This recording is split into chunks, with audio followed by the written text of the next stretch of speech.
ಕೊಪ್ಪಳ ತಾಲೂಕಿನ ಗಬ್ಬೂರು ಗ್ರಾಮದಲ್ಲಿ ದುಷ್ಕರ್ಮಿಗಳು ಮನೆ ಮುಂದೆ ಕಟ್ಟಿದ್ದ ಆಕಳ ಬಾಲವನ್ನು ಕತ್ತರಿಸಿರುವ ಮೂಲಕ ವಿಕೃತಿ ಮೆರೆದಿದ್ದಾರೆ. ಗ್ರಾಮದ ಚನ್ನಬಸಪ್ಪ ಹರಿಜನ ಎಂಬ ರೈತ ತನ್ನ ಆಕಳನ್ನು ರಾತ್ರಿ ವೇಳೆ ಮನೆ ಮುಂದೆ ಕಟ್ಟಿ ಹಾಕಿ ಮಲಗಿದ್ದು ಬೆಳಗ್ಗೆ ಎದ್ದು ನೋಡಿದಾಗ ಆಕಳ ಬಾಲ ತುಂಡಾಗಿ ಕೆಳಗೆ ಬಿದ್ದಿದೆ. ಈ ಕುರಿತು ಮುನಿರಾಬಾದ್ ಪೊಲೀಸ್ ಉಪ ಆರಕ್ಷಕರಿಗೆ ಮಾಹಿತಿ ನೀಡಲಾಗಿದ್ದು, ಕೃತ್ಯ ಎಸಗಿದವರನ್ನು ಕಂಡುಹಿಡಿದು ಸೂಕ್ತ ನ್ಯಾಯ ಕೊಡಿಸುವ ಪ್ರಯತ್ನ ಮಾಡಲಾಗುವುದು ಎಂದು ತಿಳಿಸಿದ್ದಾರೆ.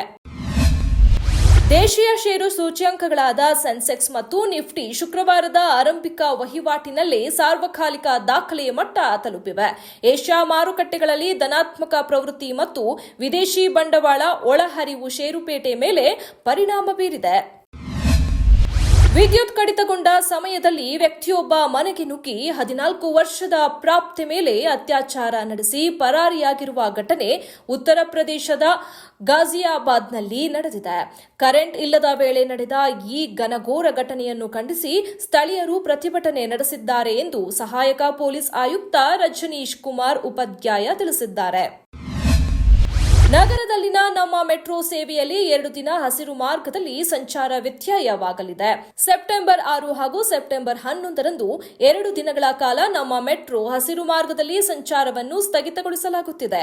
ಈ ಕುರಿತಂತೆ ಬಿಎಂಆರ್ಸಿಎಲ್ ಪತ್ರಿಕಾ ಪ್ರಕಟಣೆಯಲ್ಲಿ ಮಾಹಿತಿ ನೀಡಿದ್ದು, ವಿಸ್ತರಿಸಿದ ಹಸಿರು ಮಾರ್ಗದ ನಾಗಸಂದ್ರದಿಂದ ಮಾದಾವರ ನಡುವೆ ಸಿಗ್ನಲಿಂಗ್ ಸಂಬಂಧಿತ ಪರೀಕ್ಷೆಯನ್ನು ಮುಂದುವರಿಸಲು ಕೆಲವು ದಿನಗಳಂದು ರೈಲು ಸೇವೆಯ ಸಮಯ ಮತ್ತು ಕಾರ್ಯಾಚರಣೆಯಲ್ಲಿ ಬದಲಾವಣೆಯಾಗಲಿದೆ ಎಂದಿದೆ.